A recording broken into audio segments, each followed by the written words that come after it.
جی سر بھائی سر. بسم اللہ الرحمن الرحیم. تو فتح خیبر کے سیکشن میں جو ہے اسی طرح سٹارٹ لیں گے جس طرح ہم نے بات کی تھی کہ ہم پہلے یہ ڈسکس کریں کہ ہمارا مقصد کیا ہے. تو اس پہ تھوڑا ڈسکس کرتے ہیں، پھر انشاءاللہ الرحیق المختوم جو ہے ہم اس پہ بات کریں گے. تو میری تھوڑی عادت اس طرح سے ہے، اور یہ سنت طریقہ بھی ہے کہ کویسچن سے بات زیادہ جلدی سمجھ آتی ہے. تو اگر جو لوگ اٹینڈ کر رہے ہیں کائنڈلی وہ اپنی اوپینین دیں کہ وہ جب سیشن اٹینڈ کرنے آتے ہیں، جوائن کرتے ہیں، ظاہر ہے اپنی مصروفیت میں سے وقت نکالتے ہیں، تو ان کا کیا مقصد ہوتا ہے.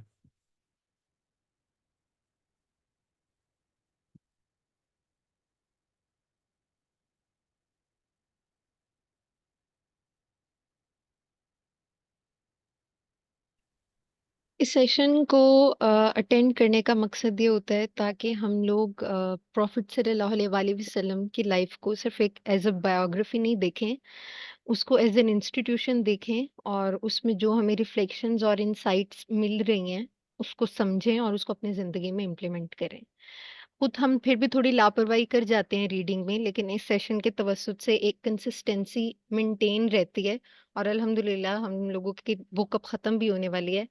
تو for me it's very important session, اور اس سے بہت کچھ سیکھنے کو ملا ہے. اچھا کوئی میرے کوئی لیے اور ایڈ کریں گے کچھ؟ جی جی، میں یہ ایڈ کرنا چاہوں گا کہ اگر ہم خود ویسے تو ریڈنگ ہر کوئی خود کر سکتا ہے، لیکن ہر انسان کا چیزوں کو دیکھنے کا جو اینگل ہوتا ہے نا وہ ڈفرینٹ ہوتا ہے. تو یہاں پہ یہ سیشن لینے سے فائدہ یہ ہوتا ہے کہ ایک تو جو انڈرسٹینڈنگ ہے آپ کی اپنی تو ہے ہی ہے، لیکن جو یہاں پہ جو دوسرے پارٹیسپینٹس ہیں جو ریپرزینٹ کر رہے ہیں، تو جو ان کی تھنکنگ ہے، جو ان کا ان چیزوں کو دیکھنے کا زاویہ ہے، وہ بھی ہمیں سمجھ آتا ہے. اور میں بھی ہمیں اس طرح سے جو ہمارا جو نالج ہے کئی کا کچھ کا زیادہ ہوگا کچھ کا کم ہوگا اسلام کو لے کے سیرہ کو لے کے. تو یہ چیز بھی ہمارے لیے فائدہ مند ہے کہ ہمیں تھوڑا ہم اپنا نالج بھی انہینس کر لیتے ہیں اور سیرہ کو سمجھنے میں بھی مدد ملتی جی تھینک یو. تو بات یہ ہے کہ ویسے اس طرح کے ڈسکشن میں دیر از no wrong answer any way, لیکن میں یہ کہوں گا کہ جیسے آپ لوگوں نے کہا یہ بہت ضروری ہیں دونوں چیزیں. اور آئی وڈ سے کہ یہ موسٹ بیسک ہے کہ اگر ہم اس سے نیچے چلے جائیں اور لٹرلی ہم اسے بایوگرافی سمجھ لیں یا معلومات کا مجموعہ سمجھ لیں تو پھر ہمیں بہت کم فائدہ ہوگا. فائدہ تب بھی ہوگا. تو میرا ان سیشنز میں شامل ہونے کا، چاہے میں سن رہا ہوں چاہے بول رہا ہوں، جو مقصد ہوتا ہے میں شیئر کرتا ہوں، اور میں چاہوں گا کہ آپ لوگ اس اس کو اس کو آپ بھی سوچیں، اور اگر اس مقصد کو اپنے دل میں بٹھانے کی کوشش کریں تو میرے خیال میں فائدہ ہوگا. اور وہ یہ ہے کہ جو ہم سیرت میں جو بھی پڑھ رہے ہیں اس پہ ہمارا یقین آ جائے. جب سیشن سٹارٹ ہونے لگے، جب جوائن کرنے لگیں، تو دل میں سوچیں کہ میرا مقصد یہ ہے کہ جو چیزیں میں نے آج بولنی ہے سننی ہے میرا ان پہ یقین آ جائے. اور اللہ تعالیٰ سے بھی دعا کریں کہ یا اللہ میرا ان پہ یقین آ جائے، کیونکہ اس کا مین مقصد یہی ہے. معلومات میں اضافہ اس کا مین مقصد نہیں ہے. ہوگا ضرور علم میں اضافہ، اور جیسے ہماری یہ بک ختم ہونے والی ہے، میں نے دیکھا ہے کہ بہت سی چیزیں مجھے پتہ چل رہا ہوتا ہے کہ ہاں اس سے اس طرح سے نالج میں اضافہ ہو رہا ہے اور فائدہ ہو رہا ہے. اور ہم نے الرحیق المختوم سے سٹارٹ بھی اسی لیے کیا ہے کہ یہ نہ موسٹ ڈیٹیلڈ بک ہے سیرت کی، نہ یہ کوئی موسٹ آئی وڈ سے کہ انٹرسٹنگ ہے، نہ اس میں کچھ ایسا نہیں ہے، لیکن یہ ایک گڈ اماؤنٹ آف والیوم میں بہت بیسک طور پہ ساری چیزیں ہمیں بتا دیتی ہے، کور کر دیتی ہے بریفلی. اور جب پھر باقی ہم کوئی حدیث پڑھ رہے ہیں یا حضور صلی اللہ علیہ وسلم کی زندگی کے واقعات پڑھ رہے ہوتے ہیں تو ایٹ لیسٹ ہمیں فریم ورک پتہ ہوتا ہے. تو یہ تو فائدہ ہو رہا ہے علم کے حساب سے، لیکن میرا خیال ہے کہ ان چیزوں پہ ہمارا یقین بڑھ جائے یہ بہت ضروری ہے.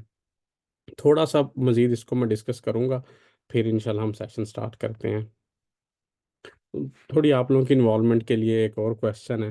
آئی وڈ سے کہ باقی بھی جن لوگوں نے جوائن کیا ہے وہ شیئر کریں اس پہ اپنی opinion.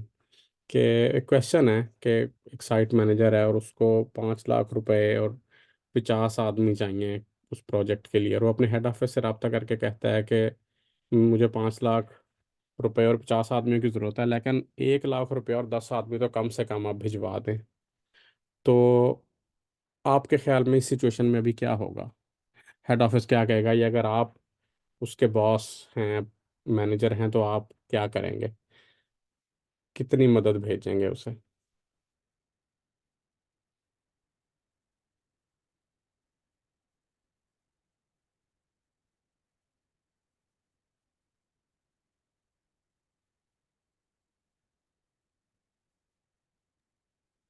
For me I would say کہ اگر تو میرے پاس اتنے ریسورسز ہیں کہ جو سائٹ مینیجر کی ڈیمانڈ ہے، اگر اتنے ریسورس میرے پاس اویلیبل ہیں پھر تو میں اس کی ڈیمانڈ کے مطابق ہی بھیجوں گا.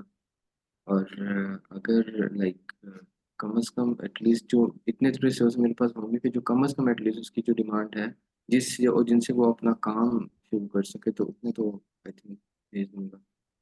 Thank you. شراز بھائی آپ بھی بتائیں گے کچھ؟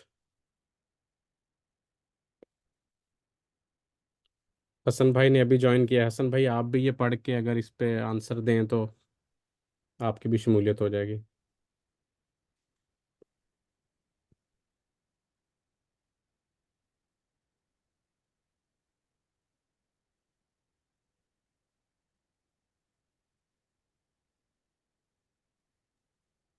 میرے خیال میں تو یہی ہوگا کہ کمپنی اس کو منیمم تو بھیج دے گی، کیونکہ اس نے ایک بڑی پکچر بتا کے اس نے ایک چھوٹی ریکویسٹ کی ہے. اگر وہ چھوٹی ریکویسٹ ہی بتائے گا تو پھر کمپنی کو سوچے گی کہ یار شاید اس کو کام میں بھی گزارا ہو جائے.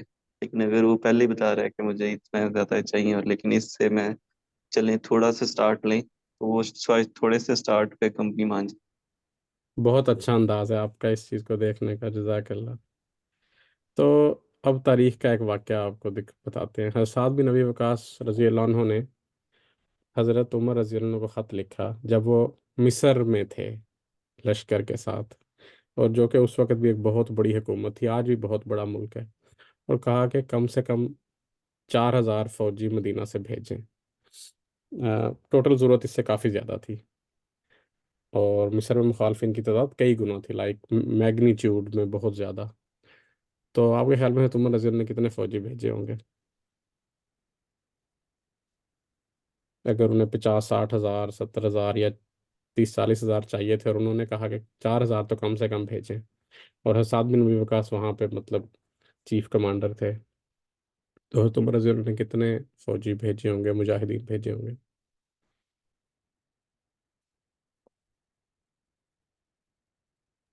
مطلب اب یہ یہاں تو تکا مارنے والا حساب بن گیا، لائک آئیڈیا نہیں ہے مار- کتنے بچے ہوں گے. مارے ایک تکا مارے، پھر اس کے بعد میں جواب بتاتا ہوں اور آگے چلتے ہیں.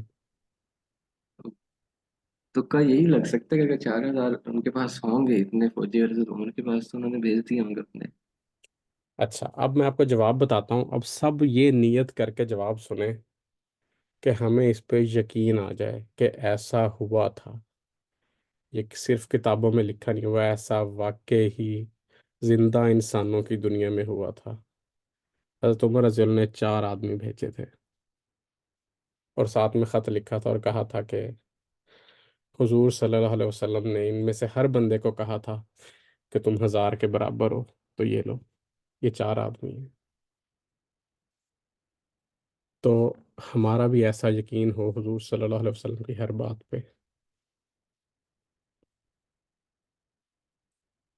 تو شروع کرتے ہیں سیشن. صلح حدیبیہ کے بعد جو خیبر کا سفر ہے اس کے بارے میں ہے آج. تو صلح حدیبیہ سے ہوا یہ کہ قریش کے ساتھ معاہدہ ہو گیا، تو کائنڈ آف مسلمانوں کو تھوڑا ایک پیس مل گیا، امن و امان مل گیا کہ اچھا ان کے ساتھ تو فی الحال جنگ نہیں ہونی. اور عربوں میں یہ معمول تھا، اس طرح کے معاہدے ہوتے رہتے تھے، ٹوٹتے رہتے تھے، لیکن کم از کم کچھ سالوں کے لیے آپ کو ہوتا ہے کہ اچھا اب کچھ سال تو جب تک کوئی پارٹی معاہدہ نہیں توڑے گی تو امن و امان رہے گا. تو مدینہ کے مسلمانوں کے لیے یہ 3 میں سے ایک طرف سے ایسے سمجھیں کہ امن ہو گیا، اور باقی 2 طرفیں یہی تھیں جو مدینہ کے یہود تھے اور جو مدینہ کے باہر کے یہود تھے. مدینہ کے یہود کے ساتھ بھی کچھ جو آم، غزوہ خندق کے بعد جس طرح معاملہ ہوا اس کی وجہ سے وقتی طور پہ کوئی خطرہ نہیں تھا، سوائے اس کے کہ جو منافقین چالیں چل رہے تھے۔ البتہ خیبر ایک ایسی جگہ تھی جو مدینہ سے باہر تھی، اور یہ ایک اکانومیکلی بھی اچھا فلرشڈ علاقہ تھا، ایگریکلچری بہت اچھی وہاں کی زمین تھی، تو یہ لوگ اکانومیکلی اسٹرانگ تھے۔ تو پھر جو ہے اس طرف دھیان دیا مسلمانوں نے، حضور صلی اللہ علیہ وسلم نے۔ اور اس کی دوسری وجہ یہ تھی کہ خیبر والے بہت سازشوں اور شرارتوں میں شریک تھے۔ جو کچھ بھی مدینہ کے اندر ہو رہا تھا مسلمانوں کے ساتھ، اس میں ان لوگوں، اس کا جو اوریجن ہوتا تھا وہ ہمیشہ یہاں سے نکل کے آتا تھا۔ اگر کوئی گروہ مدینہ میں مسلمانوں کو تنگ کر رہا تھا، تو یا تو یہ اکانومیکلی ان کے سپورٹر تھے خیبر والے، یا ان کو مشورے دینے والے تھے، یا ایون اپنے پاس سے کسی کو ٹرین کر کے بھیجتے تھے کہ یہ وہاں جا کے آپ اس طرح سے شرارتیں پھیلاؤ۔ اور غزوہ احزاب میں بھی جو مسلمانوں کے لیے غزوہ خندق تھا، قریش کے کافروں کے احزاب یعنی گروہوں کو جمع کرنے میں بھی خیبر والوں کا ایک بڑا ہاتھ تھا، ان لوگوں کی ہی یہ بھی سازش تھی۔ تو اس لیے جو ہے یہ بڑا ضروری ہو گیا تھا کہ اس اس اس چیز کو اگر ٹیکل کر لیا جائے، this would be the basis of forming a proper Muslim state in Medina. تو کون کون گئے تھے؟ وہ سب لوگ جو صلح حدیبیہ کے موقع پہ موجود تھے، ان سب لوگوں نے حضور صلی اللہ علیہ وسلم کے ساتھ خیبر میں سفر کیا، اور یہ 1400 صحابہ تھے۔ آ، کچھ لوگ ان کے علاوہ تھے، لیکن مینلی یہ وہی لوگ تھے۔ تو صلح حدیبیہ کے موقع پہ کیا ہوا تھا کہ مدینہ کے کچھ لوگ، خاص کر منافقین جن کا ایمان خراب تھا، یا اگر کسی کا ایمان کمزور تھا، تو وہ لوگ صلح حدیبیہ کے موقع پہ نہیں گئے تھے۔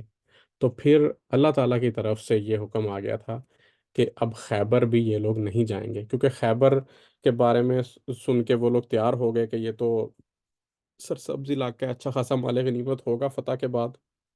تو منع کر دیا گیا کہ جن لوگوں نے اپنے ایمان کی وجہ سے اپنی جان کا داؤ کھیلا صلح حدیبیہ کے موقع پہ اور بیعت رضوان کی، وہی لوگ خیبر کی اس معرکہ میں شریک ہوں گے۔ اور اس ایک جو ہے ایک بتانے والی بات کہ حضرت ابو ہریرہ رضی اللہ عنہ اس موقع پہ انہوں نے قبول اسلام کیا، اور وہ خیبر کے سفر میں شریک ہوئے۔ تو میرے لیے یہ بڑی انٹرسٹنگ بات تھی، اور مجھے پہلے نہیں پتہ تھی، حالانکہ میں نے الرحیق المختوم پہلے پڑھا، لیکن بات ذہن سے نکل جاتی ہے کہ یہاں سے پتہ چلتا ہے کہ حضرت ابو ہریرہ رضی اللہ عنہ جنہوں سے بے شمار احادیث منقول ہیں، وہ ساری کی ساری ان کی اس 3 سال کی زندگی کی ہے جو انہوں نے حضور صلی اللہ علیہ وسلم کے ساتھ گزاری ہیں، جس سے پتہ چلتا ہے کہ کتنے ڈیووٹڈ تھے وہ ہر وقت حضور صلی اللہ علیہ وسلم کے ساتھ رہنے پہ۔ تو جب یہ سفر شروع ہوا تو منافقین نے خیبر والوں کو اطلاع دے دی، تو انہوں نے کہا کہ چلو ٹھیک ہے، انہوں نے اس لیے تیاری کر لی جنگ کی۔ حضور صلی اللہ علیہ وسلم نے کیا کیا کہ جو آپ کے رہبر تھے، 2 راستہ دکھانے والے، ان سے مشورہ کیا، اور انہوں نے کہا کہ مجھے ایسے راستے سے لے کے جاؤ جو میں شمال کی جانب سے خیبر پہنچوں۔ اب خیبر جو ہے میپ پہ وہ مدینہ سے شمال میں تھا، یعنی مدینہ اور مکہ کو اگر دیکھیں تو مکہ، پھر اس کے شمال میں آتا ہے مدینہ، اور پھر اس کے شمال میں خیبر تھا۔ تو اس طرح سفر کرنے کی بجائے دوسری طرف سے گھوم کے حضور صلی اللہ علیہ وسلم نے سفر کیا، اور پھر جو پہلا پڑاؤ ڈالا تو وہ خیبر کے شمال میں تھا۔ اب حضور صلی اللہ علیہ وسلم کی یہاں سے ایک عادت شریفہ کا پتہ چلتا ہے۔ آپ وہاں پہ رات کو پہنچے تو آپ نے شہر سے دور پڑاؤ ڈالا اور صبح تک وہیں پہ قیام کیا۔ یہ آپ صلی اللہ علیہ وسلم کا انداز تھا کہ رات کے وقت حملہ نہیں فرماتے تھے۔ تو صبح کے وقت پھر آپ صلی اللہ علیہ وسلم نے کہا کہ اب ہم آگے چلیں گے۔ تو جب یہ نکلے وہ لوگ صبح صبح اپنے شہر سے نکل کے، اور شہر سے مراد وہی جو فورٹریس اس وقت ہوتے تھے، اس سے نکل کے باہر اپنی کھیتوں کی طرف آ رہے تھے، تو وہ لوگ پھر بڑا گھبرا گئے لشکر کو سامنے دیکھ کے، اور واپس پھر اپنے شہر کی طرف کو بھاگے۔ اس کے بعد پھر جو ہے تھوڑی سی ڈسکشن ہے رحیق المختوم میں یہی کہ خیبر میں کون کون سے قلعے تھے اور کس کس طرح سے وہاں پہ لڑائیاں ہوئیں۔ تو بیسیکلی خیبر 3 ڈسٹرکٹس میں یا 3 پارٹس میں ڈیوائیڈڈ تھا۔ 3 قلعے پہلے پارٹ میں تھے، 2 دوسرے میں، اور پھر 3 آخری پارٹ میں تھے۔ تو پہلا جو قلعہ جہاں جو خیبر والوں کا فرسٹ ڈیفenس تھا، مضبوط قلعہ تھا، اور یہ لوگ کوشش ان کی ہوتی تھی کہ کوئی بھی اگر باہر سے آیا تو وہ اسی قلعے پہ اس کو شکست دے کے واپس پلٹا دیا جائے اور باقی کوئی ہمارا نقصان نہ ہو۔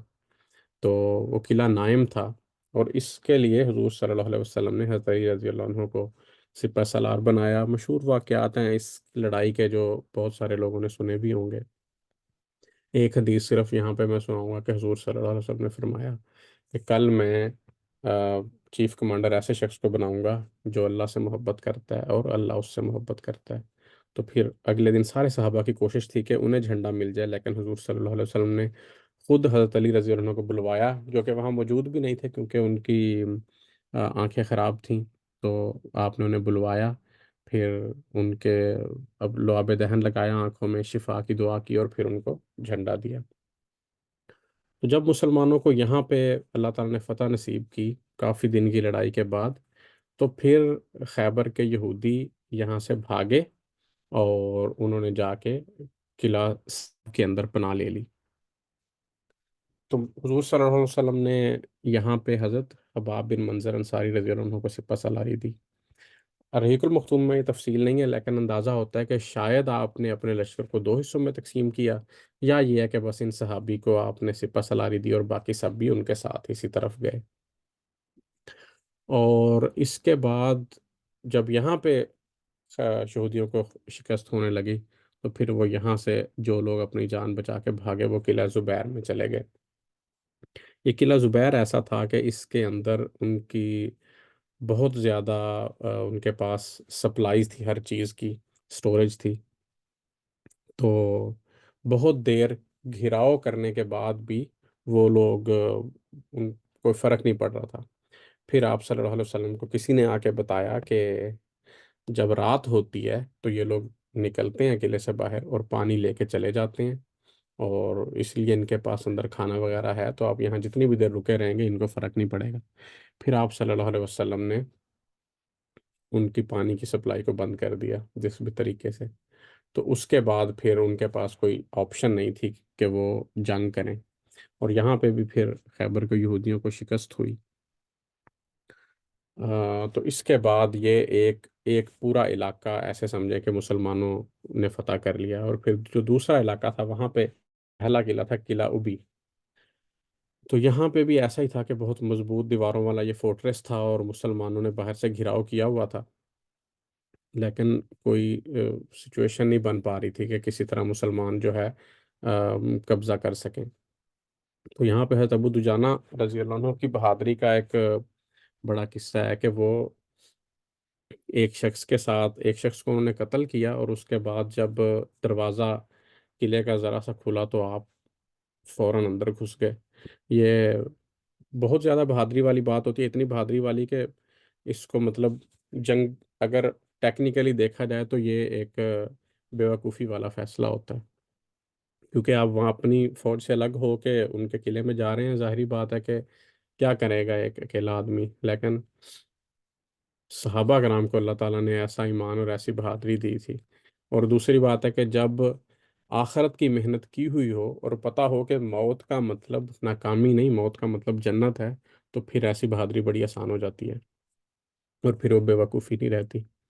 تو فائدہ اس کا یہ ہوا کہ جیسے ہی وہ اندر گھسے، بہت سارے اور بھی مسلمان پیچھے اندر گھس گئے، اور پھر یہاں پہ بھی اللہ تعالیٰ نے مسلمانوں کو فتح نصیب فرمائی۔ تو اس علاقے کا پھر آخری جو ان کا قلعہ تھا وہ قلعہ نزار تھا۔ تو یہ ایسے سمجھے کہ لاسٹ لائن آف ڈیفenس تھی، اور انہوں نے یہاں پہ خواتین اور بچوں کو رکھا ہوا تھا۔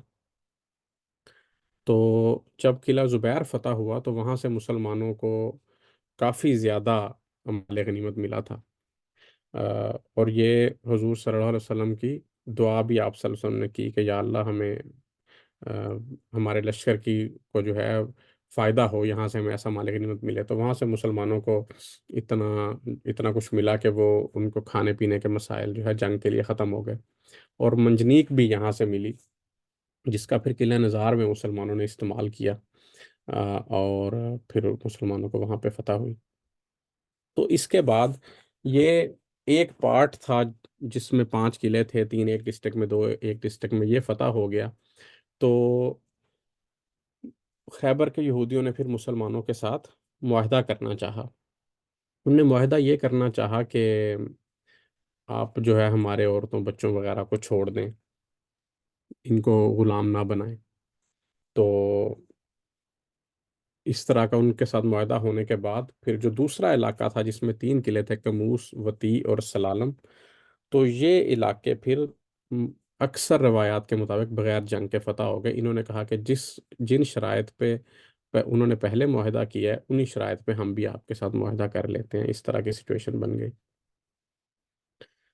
تو جو صلح کا معاہدہ تھا اس کی شرائط اس طرح سے تھیں کہ جو مال غنیمت اس وقت مسلمانوں کو مل گیا جنگ سے، وہ تو ایک الگ چیز تھی، لیکن انہوں نے کہا کہ آپ ہمیں ان علاقوں میں زراعت کرنے دیں، کیونکہ ہم بہتر سمجھتے ہیں یہاں کی زمین کو، ہم یہاں پہ رہتے بھی رہے ہیں، ہمیں آپ یہاں سے نہ نکالیں، تو ہم اپنی جو پیداوار ہے وہ آدھی آپ کو دیتے رہیں گے، اور ہماری عورتوں بچوں کو آپ غلام نہ بنائیں، انہیں ہمارے گھروں میں چھوڑ دیں، ہمارے مرد یہاں پہ کھیتی باڑی کریں گے اور آپ کو آدھی پیداوار دیں گے. تو حضور صلی اللہ علیہ وسلم نے یہ شرائط ان کی پھر قبول کر لی، اور یہ کہا کہ جو جانا چاہیں تو پھر وہ اپنے ساتھ صرف اتنا سامان لے کے جا سکتے ہیں جو کچھ روایت میں آتا ہے کہ خود اٹھا سکیں، یعنی اپنی پشت پہ جتنا سامان اٹھا سکیں، اور یا کچھ روایت میں آتا ہے کہ جو اپنی ایک سواری پہ، ایک گھوڑے پہ جتنا سامان اٹھا سکیں. لیکن ابو الحقیق ایک یہودی تھا جس کے بیٹوں نے خیانت کی اس معاہدے کے ساتھ، اور ابو الحقیق وہی شخص تھا جو یہ معاہدے کی پیشکش لے کے حضور صلی اللہ علیہ وسلم کے پاس آیا اور آپ صلی اللہ علیہ وسلم نے قبول کر لی. تو اس کے بیٹوں نے جو ہے وہ یہ کیا کہ کچھ زیادہ مال وہ لے گئے، اور پھر مسلمانوں نے ان کو مطلب پروسیکیوٹ کیا اس کے لیے. ان سے جب پوچھا گیا تو آف کورس انہوں نے کہا کہ ہم نے ایسا نہیں کچھ کیا، لیکن پھر کسی نے بتا دیا کہ یہ شخص جو ہے فلاں جگہ پہ روز جاتا ہے. تو جب وہاں پہ جا کے دیکھا تو واقعی کچھ نہ کچھ اس نے جو ہے وہ دفن کیا ہوا تھا. تو اس طرح پھر بعض روایت میں آتا ہے کہ ان کو اس جرم میں قتل کر دیا گیا، اور بعض میں آتا ہے کہ جو سامان تھا بس وہ ضبط کیا گیا ان سے. تو پھر یہ جو تھی درخواست، اس کے بعد حضور صلی اللہ علیہ وسلم نے اس معاہدے کے بعد اس زمین کو آپ صلی اللہ علیہ وسلم نے تقسیم کیا. اور اس زمین کو کس طرح سے آپ نے تقسیم کیا کہ اس کے 3600 حصے کیے. اس زمین کے پہلے 36 بڑے حصے کیے، اور پھر اس کے ہر حصے کے اندر 100 حصے کر دیے، مطلب 36 علاقوں میں تقسیم کر دیا خیبر کو، اور پھر اس ہر علاقے کے 100 حصے کر دیے، تو 3600 حصے ہو گئے.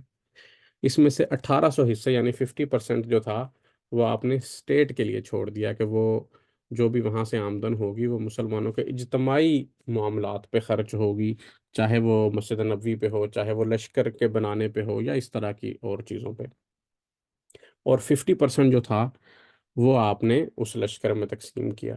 اور کس طرح سے کیا؟ کیونکہ جیسے آپ کو پتا ہے کہ 1400 لوگ تھے تو ہر کسی کا ایک حصہ، لیکن اندر 200 صحابہ کرام ایسے تھے جو گھوڑوں پہ سوار تھے. تو اس وقت کا قاعدہ یہ تھا کہ جو گھوڑے پہ سوار ہوگا تو سپاہی کو بھی حصہ ملے گا اور گھوڑے کو بھی حصہ ملے گا، اور گھوڑے کو 2 سپاہیوں کے برابر حصہ ملتا تھا. تو جو 200 لوگ گھوڑ سوار صحابہ تھے ان کو مطلب کہ 600 حصے مل گئے، اور باقی جو 1200 لوگ تھے ان کو 1200 حصے ملے. تو حضور صلی اللہ علیہ وسلم نے خود اپنے لیے بھی ایک حصہ لیا، جیسے کہ باقی سب صحابہ نے ایک حصہ لیا. تو اس سچویشن کے بعد جو ہے پتہ چلتا ہے کہ مسلمانوں کے معاشی حالات پہلی دفعہ بہتر ہوئے. اور ایون اس کے بعد پھر جو انصار نے زمینیں یا جو چیزیں مہاجرین کو دے رکھی تھیں، وہ پھر حضور صلی اللہ علیہ وسلم نے کہا کہ اب ان انصار کو واپس کر دی جائیں. اور امہات المومنین یا مختلف صحابیات کہتی ہیں کہ اس موقع کے بعد ہم نے سوچا کہ اچھا چلو اب کبھی ہمیں اچھا کھانا بھی ملے گا. اور کچھ صحابہ کی روایت آتی ہے اس کے بارے میں کہ خیبر کی فتح وہ پہلا موقع تھا جس کے بعد واقعی مدینہ کے اندر خوشحالی آئی. تو یہ ہے اکانومک اس کا اسپیکٹ. اور دوسرا جو اس کا ایک چاہے ڈیفینس پوائنٹ آف ویو سے کہہ لیں یا پولیٹیکل پوائنٹ آف ویو سے، کہ صلح حدیبیہ کے بعد یہ اتنا امپورٹنٹ تھا کہ اس کے بعد پھر ایک اسٹیٹ کی بنیاد مدینہ میں پڑی. تو یہاں سے آپ اندازہ لگا لیں کہ کتنا امپورٹنٹ ہوگا اور حضور صلی اللہ علیہ وسلم کو اس دن کتنی خوشی ہوگی جب یہ سب فتح ہوا. اور اسی لیے تاریخ میں بھی باقی ساری جگہوں کے ساتھ باقی ساری چیزوں کے ساتھ فتح خیبر کو بڑا سگنیفیکنٹلی مینشن کیا جاتا ہے. تو میں آپ کو اس واقعے کی طرف لے کے آنا چاہ رہا ہوں اصل میں، کہ حضرت جعفر طیار رضی اللہ عنہ جو کہ حبشہ ہجرت کر گئے تھے، وہ اس دن واپس حضور صلی اللہ علیہ وسلم کی خدمت میں پہنچے. تو یہ حضور صلی اللہ علیہ وسلم کے خاندان سے بھی تھے، اور ہاں عمر بھی تقریباً ایک جیسی تھی، تو اس لیے دوستی تھی، پیار تھا، محبت تھی آپس میں. تو حضور صلی اللہ علیہ وسلم کی یہ بڑی مشہور حدیث ہے اس موقع کی، کہ آپ صلی اللہ علیہ وسلم نے فرمایا ایسے مفہوم ہے کہ مجھے آج سمجھ نہیں آ رہی کہ میں زیادہ خوش خیبر کی فتح پہ ہوں یا جعفر کے آنے پہ خوش ہوں. اتنا زیادہ آپ کو تعلق تھا ان کے ساتھ. اور حضرت ابو موسیٰ اشعری رضی اللہ عنہ جو ہیں، وہ بھی حضرت جعفر طیار کے ساتھ ہی آئے تھے. یہ یمن کے رہنے والے تھے، اور انہوں نے وہیں پہ اسلام قبول کیا اور اپنے قبیلے میں اسلام کو پھیلایا، اور پھر اس موقع پہ یہ بھی حضور صلی اللہ علیہ وسلم کی خدمت میں پیش ہوئے. تو کچھ اس کے پھر بعد کے واپسی کے واقعات ہیں. یہی جو ابو الحقیق کے دو بیٹے تھے، ان میں سے ایک کی زوجہ تھیں حضرت صفیہ. تو یہ غلام بنا لی گئی تھی، باندی بنا لی گئی تھیں، اور کسی صحابی نے آپ صلی اللہ علیہ وسلم سے ان کو مانگا، اور آپ نے دینے کا ارادہ بھی فرما لیا. لیکن پھر ایک صحابی نے کہا کہ یہ نوبل فیملی کی خاتون ہے، تو اور زیب یہی دیتا ہے کہ یہ آپ کے پاس ہوں، باندی کے طور پہ کسی اور کے پاس نہیں. تو آپ صلی اللہ علیہ وسلم نے پھر ان صحابی کو کہا کہ تم کوئی اور باندی لے لو. اور حضرت صفیہ رضی اللہ عنہ کو جب لایا گیا تو آپ صلی اللہ علیہ وسلم نے ان پہ اسلام پیش کیا، انہوں نے قبول کر لیا. تو آپ صلی اللہ علیہ وسلم نے اسلام قبول کرنے کے بعد ان کو آزاد کر دیا اور نکاح کی پیشکش کی. اور ان کا جو حق مہر تھا وہ ان کی آزادی کو ہی مانا گیا، کہ ان کو آزاد کرنا ان کا حق مہر، اور حضور صلی اللہ علیہ وسلم نے ان سے نکاح کیا. ان پہ اسلام پیش کرنے کے ساتھ ہی میں آپ کو بتاؤں کہ جب قلعہ نائم کے اندر جو پہلا قلعہ تھا مسلمانوں نے حملہ کیا، تو وہاں پہ ایک ایک کر کے تقریباً 11 کفار نے مسلمانوں کو چیلنج کیا فائٹ کے لیے، اور ان 11 کے 11 کو مسلمانوں نے ایک ایک کر کے قتل کیا. لیکن ہر ایک کے قتل ہونے کے بعد حضور صلی اللہ علیہ وسلم نئے سرے سے ان سب لوگوں کو دین کی دعوت دیتے تھے.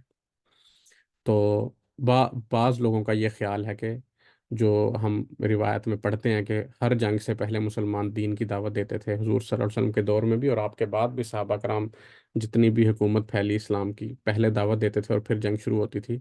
تو بعض مورخین کا یہ خیال ہے کہ وہ ایک ٹک باکس ایکسرسائز تھی، اس کی کوئی اتنی اسٹرانگ بیسز نہیں ہے، وہ بس ایک روایت تھی، فارمیلٹی تھی. لیکن اس سے پتہ چلتا ہے کہ وہ فارمیلٹی نہیں تھی کہ وہ ایک دفعہ پوری کر دی جائے، بلکہ ہر دفعہ آپ صلی اللہ علیہ وسلم نے، اور ٹوٹل 11-12 دفعہ آپ صلی اللہ علیہ وسلم نے باقاعدہ طور پہ ان لوگوں کو دعوت دی کہ آپ اسلام قبول کر لو، اور اللہ تعالیٰ اللہ تعالیٰ کا جو قانون ہے اس میں آ جاؤ، اس کے مطابق زندگی گزارو، تو ہماری تمہاری جنگ ویسے ہی ختم ہو جائے گی.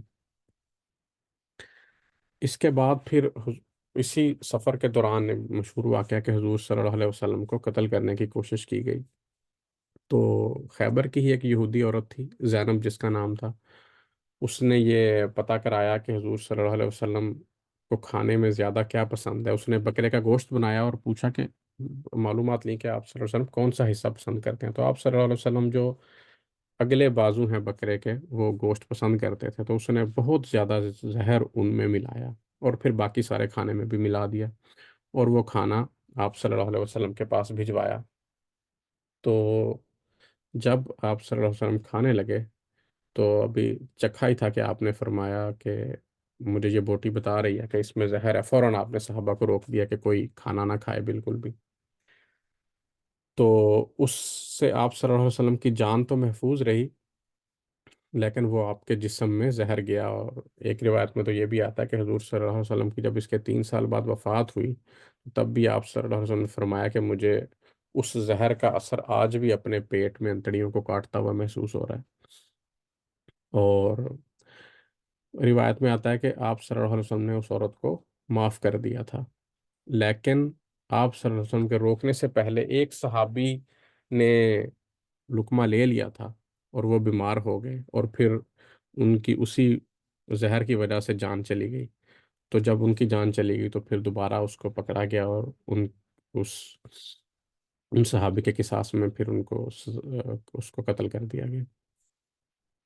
جب خیبر فتح ہو گیا تو خیبر کے قریب ایک خیبر سے بھی زیادہ سرسبز و شاداب علاقہ تھا، فدق. تو وہاں کے لوگوں نے اسی طرح کا معاہدہ کر لیا مسلمانوں کے ساتھ کہ ہم آپ کو آدھی پیداوار دیں گے، آپ ہمیں ہمارے گھروں میں اسی طرح رہنے دیں جس طرح ہم اپنے بیوی بچوں کے ساتھ رہ رہے ہیں. تو آپ صلی اللہ علیہ وسلم نے اس کو قبول کر لیا. اور اس وقت جو اللہ تعالیٰ کا دیا ہوا اور حضور صلی اللہ علیہ وسلم کا کہہ لیں یا رائج قانون تھا، اس کے مطابق کیونکہ کوئی جنگ نہیں ہوئی تھی، جنگ کیا حتیٰ کہ مسلمان گئے بھی نہیں تھے فدق کی طرف، تو اس لیے جو یہ ساری آمدن تھی یہ پھر حضور صلی اللہ علیہ وسلم کے لیے تھی، باقی عام مسلمانوں کے لیے یا مدینہ کے لیے نہیں تھی، بلکہ صرف حضور صلی اللہ علیہ وسلم کے لیے تھی.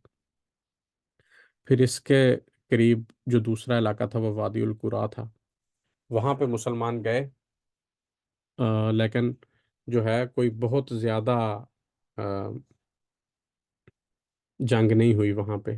اور وہاں پہ یہی جو واقعہ میں نے ابھی بتایا کہ اس طرح حضور صلی اللہ علیہ وسلم نے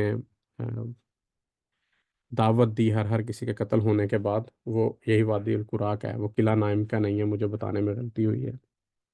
11 یہودی قتل ہوئے اور ہر کسی کے بعد حضور صلی اللہ علیہ وسلم نے دعوت دی.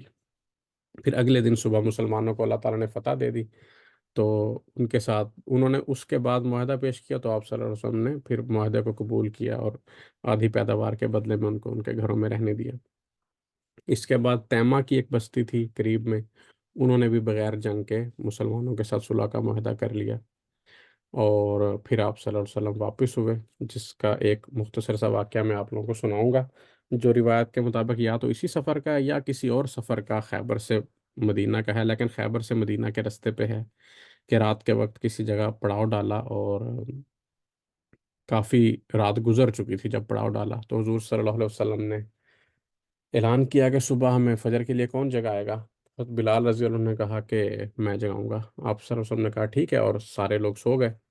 حضرت بلال رضی اللہ عنہ ایک اونٹ کے ساتھ ٹیک لگا کے بیٹھ گئے اور انہوں نے اپنا چہرہ مشرق کی طرف کر لیا کہ جب صبح صادق ہوگی تو روشنی سے میری آنکھ کھل جائے گی، میں اذان دوں گا اور باقی لوگوں کو بھی جگا دوں گا. لیکن سب لوگ تھکے ہوئے تھے، حضرت بلال رضی اللہ عنہ بھی اسی طرح تھکان میں تھے، تو ان کو گہری نیند آ گئی اور ان کی آنکھ نہیں کھلی صبح صادق کے وقت. بلکہ جب سورج روشن ہو گیا طلوع کے بعد، تو تب باقی صحابہ کرام اور حضور صلی اللہ علیہ وسلم اٹھ گئے اور تب اندازہ ہوا کہ سب کی فجر کی نماز قضا ہو گئی ہے. تو جو اس واقعے میں میرے لیے جو سب سے اٹریکٹیو بات ہے وہ یہ کہ آپ صلی اللہ علیہ وسلم نے ان کو کوئی ڈانٹنے ڈپٹنے کی بجائے بڑے پیارے انداز میں یہ کہا کہ بلال تو نے ہمارے ساتھ کیا کیا؟ تو حضرت بلال رضی اللہ عنہ نے بھی اسی انداز میں جواب دیا کہ یا رسول اللہ، جیسے آپ کو آ گئی تھی مجھے بھی آ گئی تھی. عربی میں انہوں نے جواب دیا یعنی نیند کے بارے میں کہ جب آپ کو نیند آ گئی تھی تو مجھے بھی نیند آ گئی تھی. تو آپ صلی اللہ علیہ وسلم نے فوراً صحابہ سے کہا کہ اپنی سواریاں تیار کریں اور کوچ کریں. پھر تھوڑا آگے جانے کے بعد آپ نے دوبارہ پڑاؤ ڈالا اور قضا نماز پڑھائی. تو اس سے ہم سب کے لیے بھی ایک راستہ کھل گیا کہ اگر نیند کی وجہ سے نماز قضا ہو جائے تو پھر کس طرح سے پڑھی جا سکتی ہے. اور حقیقت یہی ہے کہ نیند کے علاوہ مسلمان کی زندگی میں کوئی عذر نہیں ہے جس سے نماز قضا ہونی چاہیے. اگر ہوش و حواس میں ہیں تو there is nothing more important in life then namaz. نماز قضا ہونے کا ایک ہی عذر ہے جو اسلام میں قابل قبول ہے، اور وہ نیند ہے. اور اس کا طریقہ پھر حضور صلی اللہ علیہ وسلم نے بتا دیا کہ کس طرح سے پڑھنی ہے. تھوڑا سا ذکر بس کروں گا سریہ ابان بن سعید، یہ صحابی ہیں ابان بن سعید رضی اللہ عنہ. تو جب مسلمان خیبر کے لیے نکلے تو حضور صلی اللہ علیہ وسلم یہ نہیں چاہتے تھے کہ مدینہ کو آس پاس کے لوگوں کے لیے قبیلہ بنو غطفان وغیرہ اور جو منافقین تھے یا اور بنو قریظہ کے لوگ، ان کے لیے مدینہ کو انڈیفینڈڈ چھوڑ دیں. تو آپ نے ابان بن سعید رضی اللہ عنہ کو سپہ سالار بنا کے ایک چھوٹا سا لشکر دیا کہ وہ مدینہ کے آس پاس کی بستیوں سے مدینہ کو محفوظ رکھیں، اوفینس اور ڈیفینس دونوں طریقوں سے۔ تو یہ سیکشن تھا، انشاءاللہ اب علی بھائی اس کے آگے کچھ تھوڑا سا بتاتے ہیں۔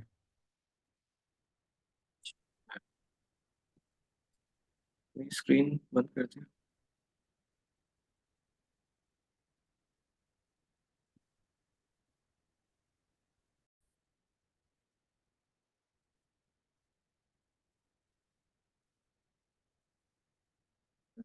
جی، اب خیبر کے بعد باری آتی ہے غزوہ ذات الرقاع کی۔ اب ذات الرقاع جو ہے یہ بیسیکلی ان بتوؤں کے خلاف اگینسٹ ہوتا ہے جن کی کوئی ایک پرٹیکولر کوئی قلعہ یا ان کی پرٹیکولر آبادی نہیں ہوتی جہاں پہ وہ بس رہے ہوتے ہیں، وہ ایسے ہی صحراؤں کے اندر رہتے ہیں۔ تو اس لیے ان کے جو اگینسٹ ایک اسٹریٹجی بنائی جاتی ہے وہ یہ ہوتی ہے کہ ہم نے ان کو ان کے اندر اتنا خوف پیدا کر دینا ہے کہ وہ ان مسلمانوں کے خلاف کچھ پلاننگ کرنے کا سوچیں نہ، بیکاز ان کے پاس کوئی اس طرح کی کوئی آبادی یا کوئی ان کے پاس قلعے تو تھے نہیں کہ جو فتح کیے جا سکتے۔ تو یہ چیز تھی ان کو ان کے اندر خوف و ہراس پیدا کرنا تھا اس طرح کا، اور آف کورس فائنل ایم تو یہی ہوتا ہے کہ ان کو اسلام کے اوپر ہم لیں، ان سے اسلام قبول کروا لیں۔ تو اس میں یہ ہے کہ اب سب سے پہلے ہم دیکھتے ہیں کہ رکا کیا ہوتا ہے۔ رکا کا مطلب ہوتا ہے یہ اپنا سوری چیتھڑے جو ہوتے ہیں وہ ہوتے ہیں۔ اب اس کا مطلب یہ تھا، فار ایگزامپل اب 6 آدمی تھے بیسیکلی نبی علیہ السلام کے ساتھ، تو لیکن جو ان کے پاس اونٹ تھا وہ صرف ایک تھا، ٹھیک ہے؟ تو وہ یہ کرتے تھے کہ وہ باری باری اونٹ کے اوپر سفر کرتے تھے، لیکن جب پیدل چلتے تھے تو ان کے جو پاؤں تھے نا وہ اتنے زخمی ہو جاتے تھے سب کے، کہ وہ وہاں پہ جو ہے وہ چیتھڑے جو ہے پاؤں کے اوپر وہ لگا لیتے تھے تاکہ تھوڑا بہتر فیل ہو اور وہ آگے اپنا جو سفر ہے اس کو جاری رکھ سکیں۔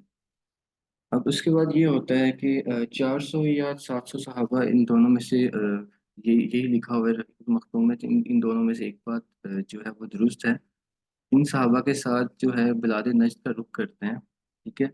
تو اس کے بعد یہ ہوتا ہے کہ مقام نخل جو ہے وہاں پہ جو بنو غطفان ہے، بیسیکلی یہ جو لوگ ہیں ان کو بنو غطفان کہتے ہیں، تو ان کے ساتھ جو ہے وہ آمنا سامنا تو ہوتا ہے اس جگہ کے اوپر لیکن جنگ نہیں ہوتی۔ لیکن اسی موقع پر جو نبی علیہ السلام ہے وہ صلاۃ خوف ادا کرتے ہیں، جس میں یہ ہے کہ وہ ایک جنگ کے ٹائم پہ جو نماز ہوتی ہے یہ وہ چیز ہے، ٹھیک ہے؟ اب اسی دوران یہ ہوتا ہے کہ وہاں پہ کسی بھی جگہ پر جاتے تھے تو جہاں پہ آرام کرنا ہوتا تھا، صحابہ یہی کرتے تھے کہ کوئی درخت وغیرہ ہوتا تھا تو جو چھاؤں کی جگہ ہوتی تھی وہ نبی علیہ السلام کے لیے چھوڑ دیتے تھے۔ تو ایسے ہی نبی علیہ السلام چھاؤں پر آرام کرنے لگ گئے، اور جو صحابہ کو آس پاس جگہ جہاں بھی جگہ ملتی وہ وہاں پہ آرام کرنے لگ گئے، اور اسی دوران یہ ہوا کہ نبی علیہ السلام کی آنکھ لگ گئی۔ اب یہاں پہ ایک بہت مشہور واقعہ ہے جو ہم نے آلموسٹ سب نے ہی سنا ہوگا، ٹھیک ہے؟ وہ واقعہ یہ ہے کہ نبی علیہ السلام نیند میں ہوتے ہیں تو ایک جو مشرک ہوتا ہے وہ وہاں پر آ جاتا ہے اور نبی علیہ السلام کی تلوار پکڑ لیتا ہے، اور وہاں پہ پھر نبی علیہ السلام کو وہ کہتا ہے کہ اب آپ مجھے بتائیں کہ آپ کو کون بچائے گا مجھ سے؟ تو نبی علیہ السلام کہتے ہیں کہ مجھے اللہ بچائے گا، ٹھیک ہے؟ لیکن نہیں، سوری، اس سے پہلے وہ یہ پوچھتا ہے کہ تم نبی علیہ السلام کو مشرک کہتا ہے کہ آپ مجھے بتائیں کہ آپ مجھ سے ڈرتے ہیں، آپ کس سے ڈرتے ہیں؟ تو نبی علیہ السلام کہتے ہیں کہ میں صرف اللہ سے ڈرتا ہوں، اور اس کے بعد پھر وہ یہی بات کرتا ہے کہ آپ مجھے بتائیں کہ آپ کو مجھ سے کون بچائے گا؟ تو نبی علیہ السلام کہتے ہیں کہ اللہ بچائے گا۔ اب اسی طرح ہی ہے کہ جب نبی علیہ السلام کہتے ہیں کہ اللہ بچائے گا تو جو اس کی مشرک کے ہاتھ سے جو تلوار ہوتی ہے وہ نیچے گر جاتی ہے۔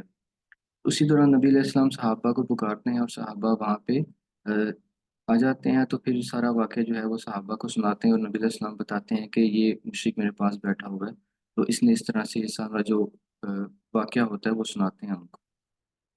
تو یہ بات وہیں پہ ہو جاتی ہے، لیکن نبی علیہ السلام جو ہیں وہ ان کو اس کو معاف کر دیتے ہیں مشرک کو، اور اس سے یہ وعدہ لیتے ہیں کہ وہ نہ تو مسلمانوں کے خلاف لڑے گا اور نہ ہی کوئی جماعت ایسی ہوگی ان کا ساتھ دے گا جو مسلمانوں کے خلاف لڑے گی، اور اسی طرح سے وہ مشرک وہاں سے چلا جاتا ہے۔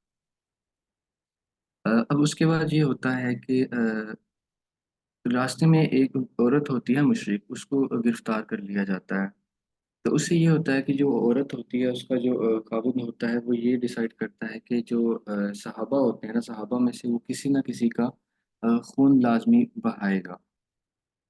تو وہ اس نیت سے وہاں پر جہاں پہ قیام کیا ہوتا ہے نبی علیہ السلام نے، وہاں پہ وہ رات کا ٹائم ہوتا ہے. تو جو پہرے پہ ہوتے ہیں وہ حضرت عباد اور ان کے ساتھ ایک اور صحابی ہوتے ہیں. تو حضرت عباد اس ٹائم نماز پڑھ رہے ہوتے ہیں. تو وہ مشرک جو ہے جس نے نیت کی ہوتی ہے کہ صحابہ میں سے کسی کی جان لے گا، وہ وہاں پہ نماز کے دوران حضرت عباد کو تیر مارتے ہیں.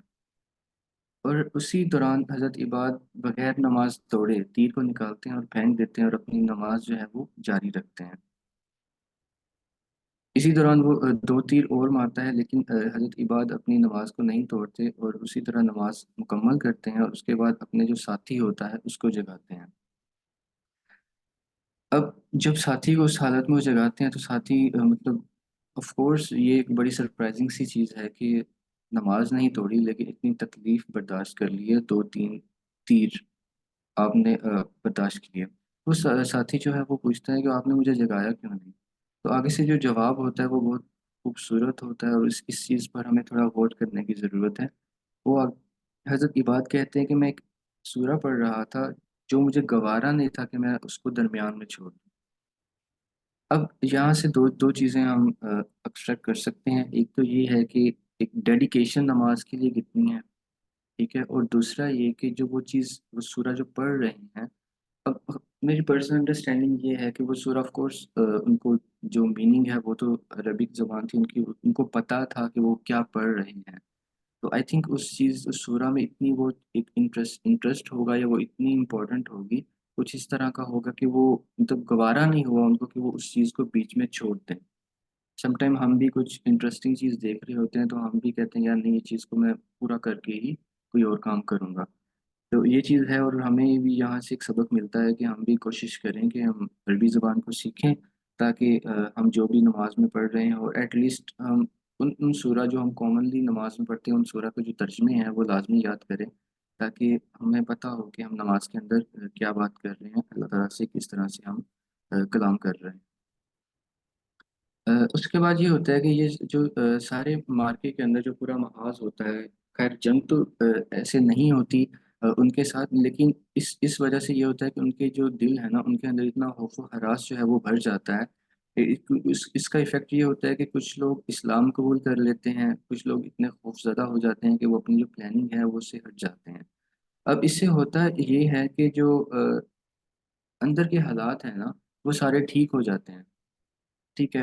اور اس سے پھر یہ ہوتا ہے کہ جو اب ایکسٹرنل جو محاذ تھے ان کے لیے ایک دروازہ کھل جاتا ہے کہ ہمارا جو اپنی جو جہاں پہ ہم آباد ہیں، جو ہمارے انٹرنل معاملات ہیں وہ سارے صحیح ہو گئے ہیں. تو اب جو ہیں ہم ایکسٹرنل محاذ کے اوپر جائیں گے. اب اسی طرح جو 7 ہجری کے اندر کچھ سرایہ ہوتے ہیں ان کی تھوڑی تفصیل ہے یہاں پہ. سب سے پہلے ہمارے پاس سریہ قدیر آتا ہے. یہ سریہ غالب بن عبداللہ لیثی کی کمان میں جاتا ہے. اس کی بیسیکلی وجہ یہ تھی کہ ایک رفیق تھے ان کو جو قتل کر دیا جاتا ہے، لیکن ان کے انتقام کے لیے سریہ کی بیسیکلی روانگی کی جاتی ہے. اسی سریہ میں جو ہے وہ عبداللہ لیثی جو ہے وہ رات کو چھاپہ مارتے ہیں، اور کچھ افراد کو قتل کر دیتے ہیں، اور ان کے جو مال وغیرہ ہوتا ہے، فار ایگزامپل ان کے جو بھینس یا کچھ مویشی جو بھی ہوتے ہیں وہاں پہ ان کو لے آتے ہیں. اب ان کے جو دشمن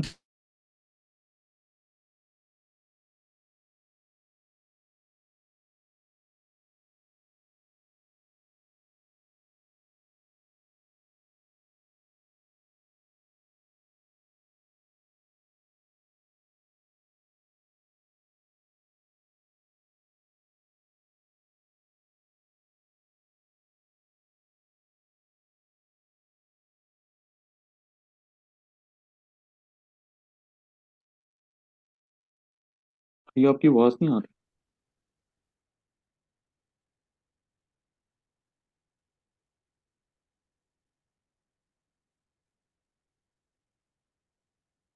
ہیلو، میری آواز آ رہی؟